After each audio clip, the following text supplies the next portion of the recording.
Ja, za naslednji mandat, če bo tudi podano soglasje vlade, imamo precej načrtov v zvezi z nadaljnjo digitalizacijo, potem tudi za zagotavljanje čim večjega plačila prispevkov in tudi varnosti teh, ki delajo in obveščanje. Se pravi, tukaj bo dal zavod pobude.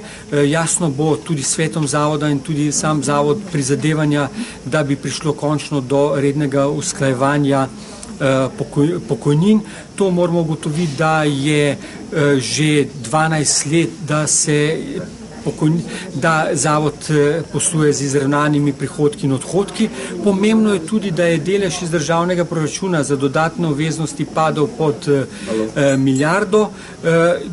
Zavod si bo pa tudi v samih postopkih prizadeval, da bojo zavarovanci in upokojenci čim prej prišli do svojih pravic in jih potem uživali, se pravi, da bomo tisto temeljno vizijo izvajali zadovoljna stranka, zadovoljna javnost in zadovoljni zaposleni.